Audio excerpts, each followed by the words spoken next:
Dans ma vidéo résumant le livre Père riche, Père pauvre de Robert Kiyosaki, je vous avais décrit que pour devenir riche, il fallait minimiser ses dépenses, limiter les passifs et se concentrer sur les actifs.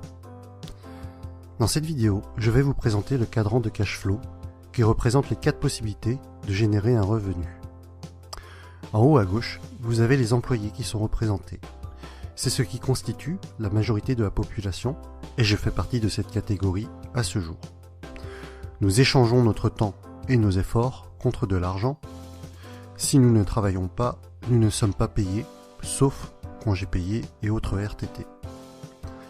Dans cette catégorie, ce qui est recherché, c'est la sécurité. Avoir un CDI, c'est ce que vise la majorité des personnes sortant de l'école. En effet, on nous a toujours appris qu'avoir de bonnes notes à l'école était important pour détenir un CDI et que c'était synonyme de sécurité. Et c'est cette notion qui prédomine surtout cette catégorie du quadrant. En bas à gauche, vous avez les travailleurs autonomes. Ils ont leur propre business. C'est ce qui représente les fonctions libérales telles que médecin, vétérinaire, avocat ou dentiste. Ces personnes attachent de l'importance à leur indépendance, préfèrent prendre les choses en main elles-mêmes. La plupart du temps, elles gagnent plus d'argent que les personnes de la catégorie E, mais comme dans la première partie, elles échangent leur temps contre de l'argent. Autrement dit, si elles ne travaillent pas, elles ne sont pas payées. En haut à droite maintenant, il s'agit de la catégorie B. Vous êtes propriétaire d'un grand business, ou alors vous avez votre propre système et pas seulement votre job. Vous mettez en place une façon de générer votre argent, même si vous n'êtes pas forcément, physiquement, derrière les commandes. Des personnes travaillent pour vous. Si vous vous absentez, vous gagnez quand même de l'argent par vos employés ou votre système. Les personnes de cette catégorie B ne sont pas forcément les plus intelligentes de leur business. Au contraire, elles recherchent des personnes très compétentes pour faire fonctionner le système à leur place et elles délèguent un maximum. C'est donc le leadership qui les caractérise et une bonne communication est également requise. Ces personnes-là ne travaillent pas pour leur entreprise, mais leur entreprise travaille pour elles. Les blogueurs et les youtubeurs à succès font partie également de cette catégorie. Personne ne travaille pour eux, mais leur système, ou plutôt leur support, que ce soit articles, vidéos ou formations, génère des revenus sans qu'ils ne soient obligatoirement devant leur écran. En bas à droite, pour finir, vous avez les investisseurs. Les investisseurs trouvent des solutions pour faire travailler l'argent à leur place.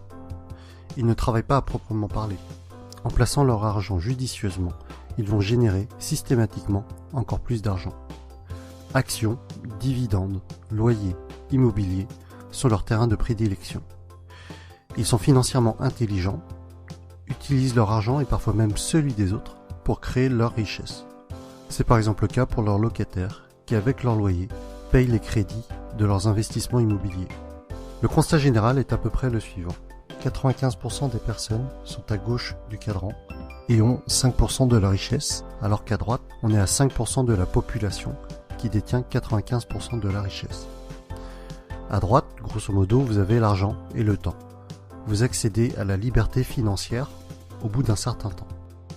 Si on refait une petite analyse de ma vidéo précédente, dans laquelle je vous annonçais mon défi de quitter mon emploi actuel, cela correspond en fait à quitter la partie en haut à gauche du cadran pour basculer petit à petit dans la partie droite.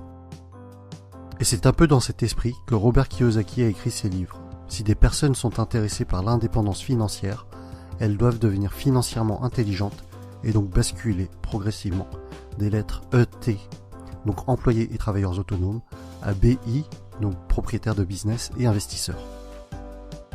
Personnellement, mon but n'est pas d'être multimillionnaire, mais c'est la liberté au niveau de la gestion de mon temps qui m'intéresse pour vivre au rythme que je souhaite, profiter des personnes que j'aime.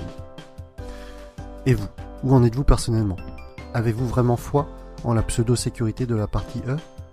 Êtes-vous prêt à travailler jusqu'à 65 ans pour éventuellement profiter de votre retraite? De mon côté, mon choix est fait. Je quitte la catégorie E et je me laisse 2 ans pour le faire. Et voilà pour la présentation du cadran de cash flow de Robert Kiyosaki. C'est vraiment un des fondamentaux qu'il nous présente dans plusieurs de ses livres, peut-être même tous. En tout cas, vous avez en dessous, dans la description, les liens des livres que je possède dans lesquels le cadran est mentionné et expliqué. Ce cadran me servira dans ma prochaine vidéo lorsque je vous parlerai de ce que Robert Kiyosaki présente comme étant l'entreprise du 21e siècle, qui pour moi sera une des approches qui me permettra d'atteindre la liberté financière, quitter la rat race et accomplir mon défi. Comme d'habitude, commentez, likez, partagez, abonnez-vous. À bientôt pour la suite des aventures.